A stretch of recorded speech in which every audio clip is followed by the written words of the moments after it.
Hello everyone. इस part में अपन अध्याय जो है अध्याय 8 राशियों की तुलना में प्रश्नावली 8.2 पढ़ेंगे। तो 8.2 में लिखा हुआ है, बहुत सारी चीज़ें हैं। तो इसमें प्रतिशत वृद्धि और प्रतिशत कमी है ना, प्रतिशत लाभ या प्रतिशत हानि, इसको ऐसा कहें अपन, तो उसे पढ़ना है। वृद्धि प्रतिशत या हानि प्रतिशत। हानि को अपन कमी भी कह सकते हैं, कमी है ना। ये सब चीज़ें अपने को पढ़ना है इसमें। तो कोई भी चीज़ जो होती है उसमें हमें वृद्धि होती है तो अंकित मूल्य, इसमें बहुत सारी चीज़ें लिखी रहती हैं। कोई भी चीज़ रहता है तो उसमें क्या क्या लिखा रहता है, अंकित मूल्य लिखा रहता है।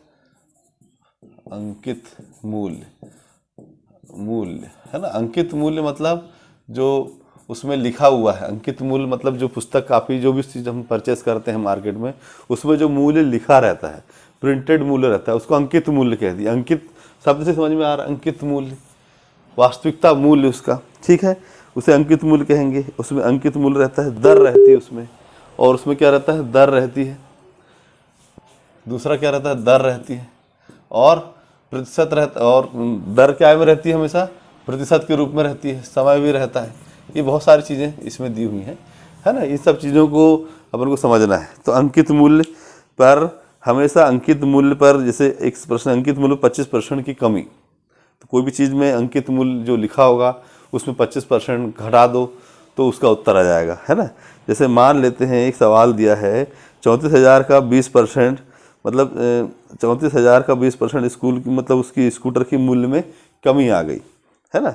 34,000 का 20%, कोई सवाल, उसने कुछ चीज़ खरीदा और 20% की कमी पे भी उसने बेच दिया उसको, या 20% की वृद्धि पे बेच दिया। जैसे आज मैंने एक मोबाइल ख़रीदा और उसे मैंने 10% 20% बढ़ा के उसको बेच दिया, उसका जो भी मूल्य है ना। जनरली आप देखते होंगे कि हम जब जो भी चीज़ परचेस करते हैं मार्केट में, तो वो इसी तरह से हमें प्राप्त होती है। जैसे हम मार्केट में मोबाइल लेने जाओ, कोई नई चीज़ लेने जाओ, तो वो मार्केट में जो भी दुकानदार है वो कुछ अपना प्रॉफिट जोड़ के उसको, उसका मूल्य निर्धारित करके आपको देता है, ठीक, और वो एक मूल्य निर्धारित करके आपको बताता है। तो वो वही चीज़ है हम यहाँ पे समझेंगे। तो जैसे एक सवाल है ना, इसमें कुल मिलाकर प्रतिशत के ही बारे में है। जैसे एक सवाल दिया हुआ है कि भाई देखें, 34,000 का 20%, यहाँ लिखा है 34,000 का 20% वृद्धि हो गई। वृद्धि पर अंकित मूल्य क्या होगा,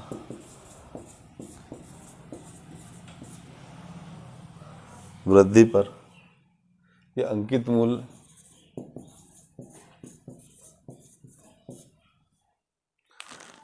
वृद्धि पर विक्रय मूल्य,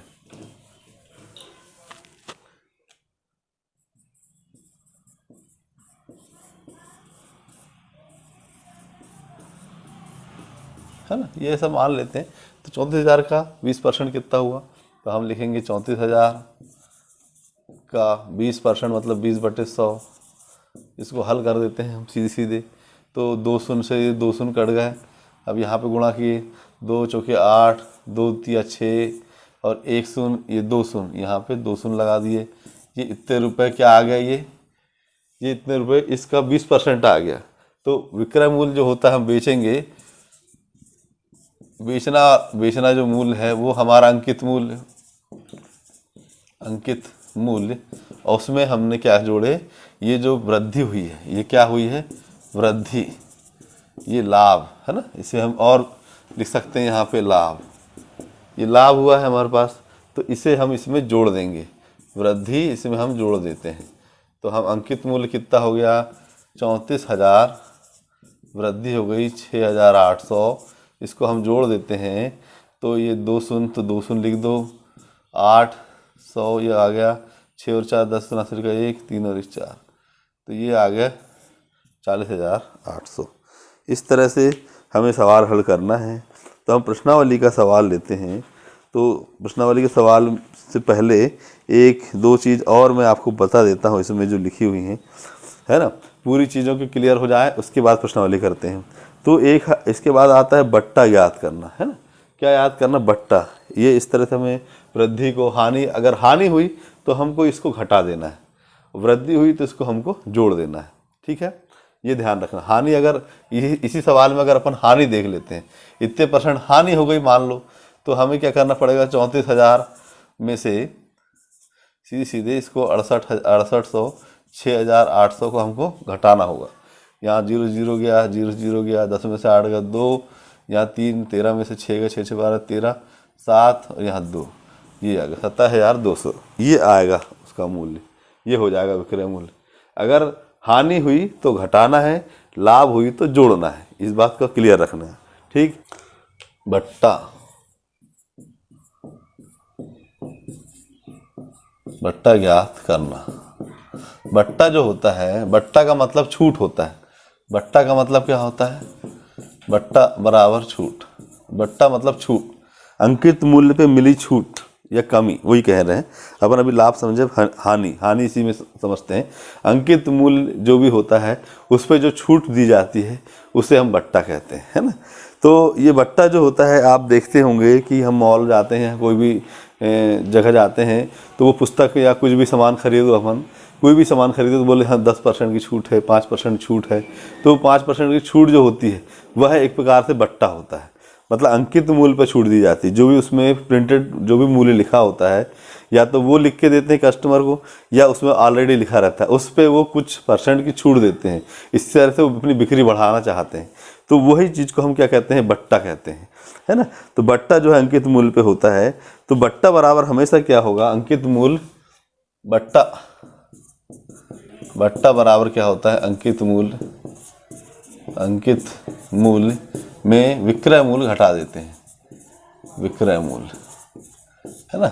मतलब जो अंकित मूल्य है, हमारे पास 500 रुपये, मतलब 10,000 है, मान लो 10,000 है, और वो चीज़ हमने 9,500 की बेच दी, तो 500 रुपये जो प्राप्त हुआ हमारे को, वो क्या हो गया, 9,500 रुपये, 500 क्या हो गया, ये बट्टा हो गया।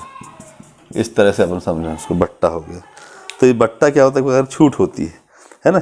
अब बट्टे का प्रतिशत भी निकाला जा सकता है ना। तो छूट का प्रतिशत हमेशा किस पे निकाला जाता है, अंकित मूल्य पे निकाला जाता है। जैसे हम इसका अंकित मूल्य पे बट्टे, ये 500, 1,000, 10,000 का कितना % है, ऐसा निकालना है ना। तो 500 जो है 10,000 का कितना % है, तो X% है। 10,000 का X% का X% कितना है, 500 रुपये है। तो 10,000 लिखे अपन ने, X मतलब X/100 लिख दिए, बराबर 500। तो इसी को अपन आगे हल करते हैं, तो X बराबर क्या हो जाएगा, 500 लिखा रहेगा, ये 10,000 ऊपर लिखा है तो नीचे चले जाएगा, और ये 100 नीचे है तो ऊपर चले जाएगा। तो 1 शून्य से 2 शून्य से ये 2 शून्य कट गया, ये 2 शून्य से ये 2 शून्य कट गया, मतलब ये आ गया 5%, है ना।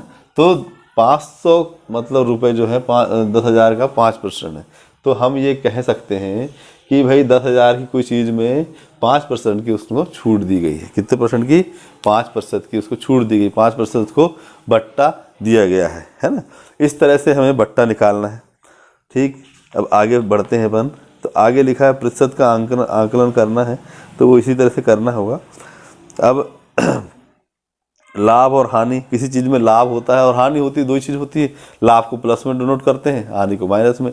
लाभ हुआ तो प्लस में जोड़ दिया जाता है, हानि मतलब उसको घटा दिया जाता है ना। लिखेंगे दिया है, क्या लिखेंगे, दिया है। क्या दिया हुआ है, सबसे पहले दिया है, क्या क्या दिया है उसमें देख लेंगे हम। तो दिया है उसका नया वेतन, नया वेतन मतलब उसका, उसमें नया वेतन में % जुड़ा हुआ है। तो यहाँ लिख देता हूँ नया वेतन, सीधे सीधे नया वेतन कितना दिखा, 1,54,000, इतने रुपए दिया है।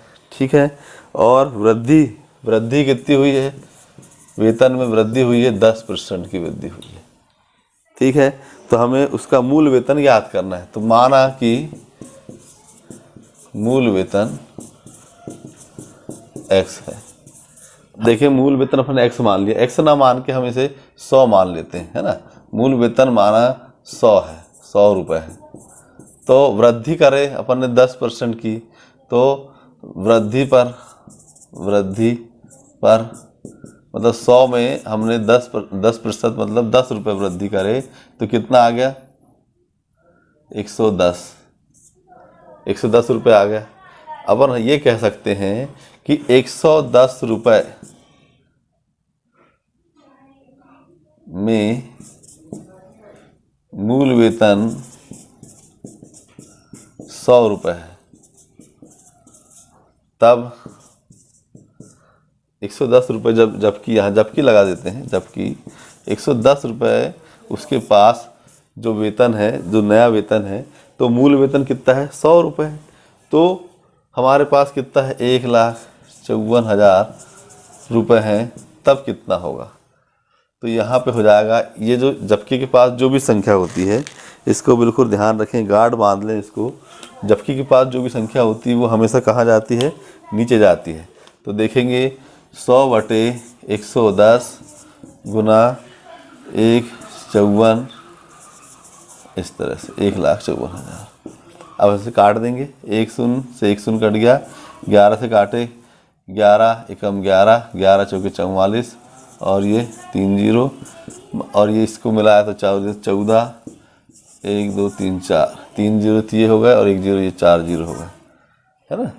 तो 1 लाख, इसको अपन लिखेंगे तो 1,40,000। इसका उत्तर कितना आ गया? 1,40,000। इसका जो मूल वेतन था पहले 1,40,000 था, उसमें 10% की वृद्धि हुई तो उसका मूल वेतन हो गया 1,54,000 रुपये हो गया। ठीक है, आज का नया वेतन हो गया। तो इस तरह से हमें सवाल को हल करना है। उसका जो भी सवाल है उस सवाल का हम मूल वेतन 100 मान लेंगे, 100 में जो भी परसेंट लिखा उसको जोड़ देंगे, 110 हो जाएगा। 110 हो गया तो फिर इस तरह से निकाल सकते हैं। ठीक, इस तरह से हमारा सवाल हल करना है। एक सवाल और लेता हूँ मैं, ये लिखा हुआ है क्वेश्चन नंबर 4 कि भाई किसी वस्तु का मूल्य 15,500 था, वस्तु का मूल्य कितना था? 15,500, और 450 इसकी मरम्मत में खर्चा आया। यदि 15% लाभ में बेचा तो विक्रय मूल्य क्या है? बहुत ही इजी सवाल है, देखें आप इसको। मैं इसे मिटा देता हूँ।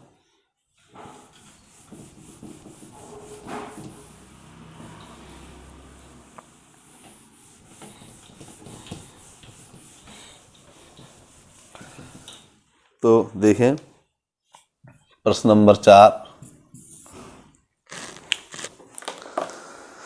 क्या दिया हुआ है? दिया हुआ है, क्या दिया हुआ है भाई? मूल वेतन। इसका मूल्य कितना दिया है? वस्तु का मूल्य मतलब मूल वेतन हो गया, है ना। मूल्य कितना दिया हुआ? वस्तु का मूल्य कितना दिया हुआ है? 15,500 रुपये दिया हुआ है।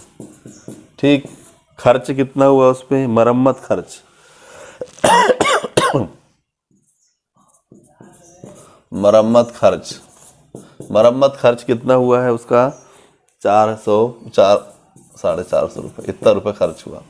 ठीक, और वो चाहता है उसे 15% लाभ पे बेचें,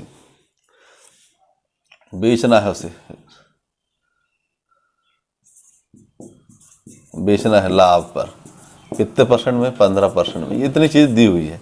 तो हम क्या करेंगे, सबसे पहले उसका मूल्य जो है उसमें खर्चा जो होता है उसको हम जोड़ देते हैं। जैसे हम कोई सामान खरीदते हैं, आज हम सामान खरीदे और उसको हम जहाँ तक पहुँचाए उसमें जो खर्चा आता है उसको सामान में जोड़ देते हैं, और फिर हम अपना प्रॉफिट जोड़ते हुए उसका रेट डिफाइन करते हैं। ये इसी तरह से ये सवाल बना हुआ है। तो आप देखेंगे कि मूल्य है उसका 15,000 रुपये, 15,500 रुपये, और उसमें हम 450 जोड़ देंगे। इसको हम लिख सकते हैं वास्तविक खर्च। वास्तविक मूल्य हो जाएगा, ये वास्तविक मूल्य हो जाएगा। दोनों को जोड़ देते हैं तो 0 0, ये 50 हो गया, 5 4 9 15 950 रुपये, इतना रुपये उसका वास्तविक खर्च, वास्तविक मूल्य हो जाएगा।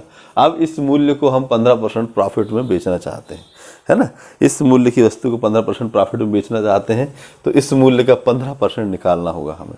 तो देखेंगे लाभ निकालते हैं फिर इसमें, तो 15,950 का 15%, है ना। इस का हमको 15% निकालना है, इसका सीधे सीधे अपन कितना 15% निकालना है। तो हम कैसे निकालेंगे? देखें 5 से कर देते हैं अपन, 5 तिया 15, 5 दूना 10, 0, ये 0 से ये 0 कट गया, 2 से काटे, 2 पंचे 10,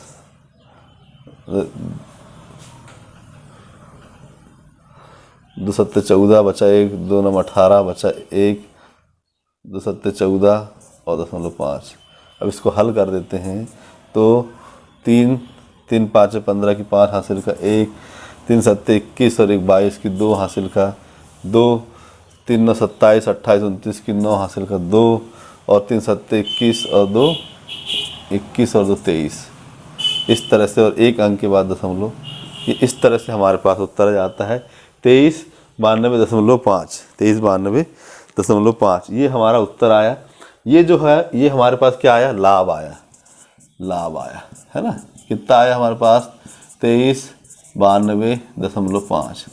ये जो लाभ आया है इस लाभ को हमें बेचना है, तो अब हमारे पास वास्तविक मूल्य कौन सा हो गया, ये हो गया। वास्तविक मूल्य कौन सा हो गया, ये। इसमें हमें इसको जोड़ना होगा तब हमारा विक्रय मूल्य निकलेगा। तो हमारे पास विक्रय मूल्य क्या हो जाएगा, देखो विक्रय मूल्य कौन सा हो जाएगा, जिस मूल्य पे हमको बेचना है।